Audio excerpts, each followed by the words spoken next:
یہ سر کٹ سکتا ہے لیکن جھک نہیں سکتا۔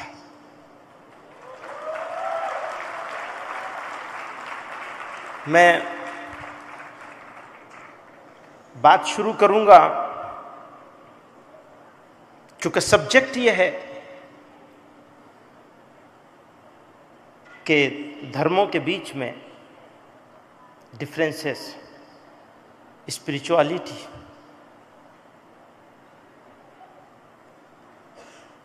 ابھی آج کی جو حالت ہے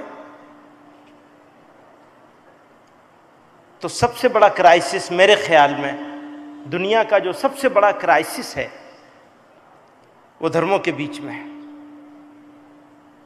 خود دھرم والوں کے بیچ میں، مذہبوں کے بیچ میں، ریلیجن کے بیچ میں۔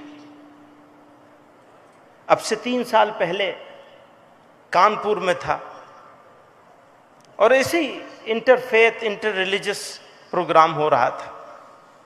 سوامی جی کہنے لگے کہ آج کے زمانے میں سب سے بڑی پرابلم دھرم، ریلیجن بن گیا ہے، اسی کے کارن فساد ہو رہے ہیں۔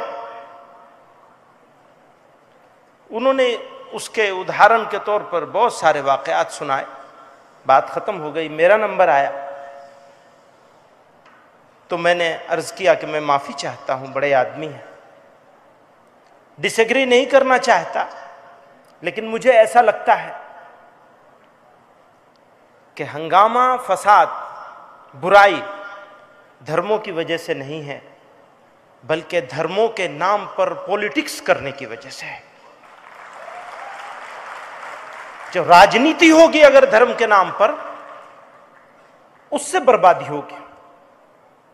جہاد کی بات ہے، کیونکہ ٹیررزم کرنے والے لوگ اگر اسلام کے دکھنے میں اسلام کے فالوور ہیں تو وہ جہاد کو یوز کرتے ہیں۔ میں نے ہمیشہ ایک بات کہی ہے کہ ان لوگوں کو جہادی نہیں کہنا چاہیے، ان کو لیجٹمیسی ملتی ہے جہادی کہنے سے، یہ تو فسادی ہیں، کبھی جہادی ہو نہیں سکتے۔ یہ جہادی اگر کوئی ہو سکتا ہے تو وہ ہو سکتا ہے جو پیس لانے کی کوشش کرے، جو نیائے لانے کی کوشش کرے۔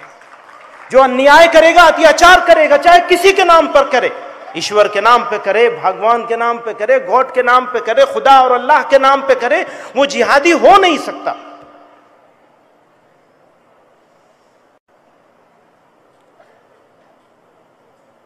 ہم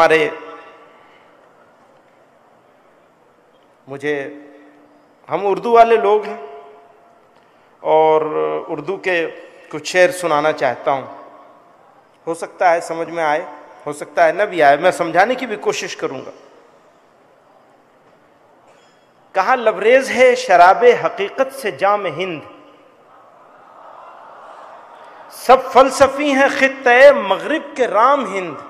شری رام چندر جی کے بارے میں کہہ رہے ہیں، اب غور کیجئے گا، وہ کہہ رہے ہیں سب فلسفی ہیں خطے مغرب کے رام ہند، یہ ہندیوں کے فکر رس کا ہے اثر، رفعت میں آسمان سے بھی اونچا ہے بام ہند۔ رفعت کہتے ہیں بلندیوں کو، اونچائیوں کو۔ تو بھارت کا دروازہ، ہند بھارت کا دروازہ آسمان سے بھی اونچا ہے۔ کس وجہ سے؟ اسی دیش میں ہوئے ہزاروں ملک سرشت، مشہور جن کے دم سے ہے دنیا میں نام ہند، ہے رام کے وجود پر، یہ آخری شعر ہے رام کے وجود پر ہندوستاں کو ناس، اہل نظر سمجھتے ہیں اس کو امام ہند۔